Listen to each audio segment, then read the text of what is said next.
Yes, so I never thought I'd be someone who would like get on workers' comp or get injured at a job. So Chipotle was my second job.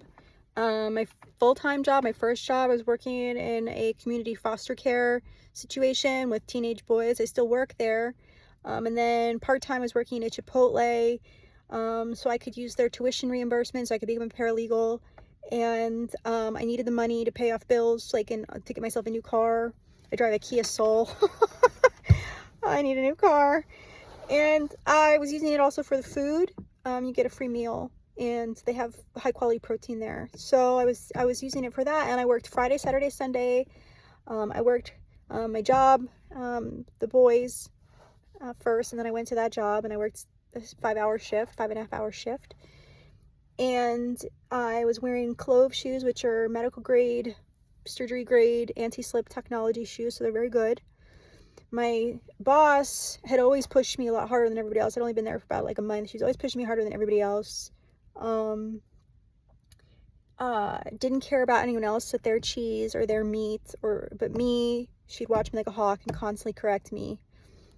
People have been there for years. She didn't say anything to me, and I asked her about it. She's like, oh, well, I'll get to them. I'm just going to start with you, because I guess she thought it was easier. She was younger. I'm almost 40. She's 17. Those people are her friends.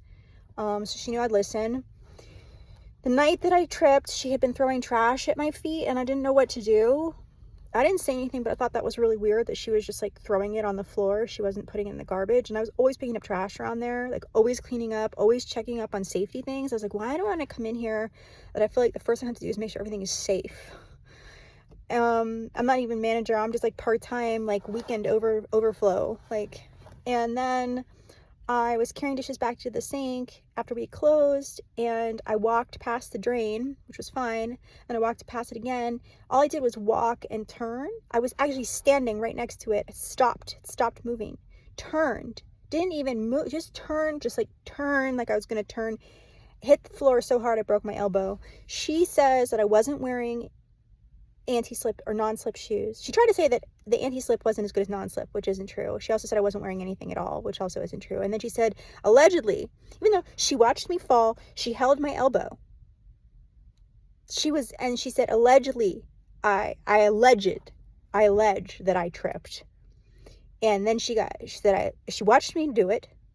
And then she said that it was my right elbow and not my left elbow after she held it in her hand. So she said that I was trying to blame Chipotle, which may or may not be true, but I couldn't do my job had it been broken prior.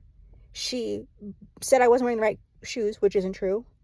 And then she also got the paperwork wrong completely for workers' comp. So I don't know what I'm going to do. I got to talk to a lawyer.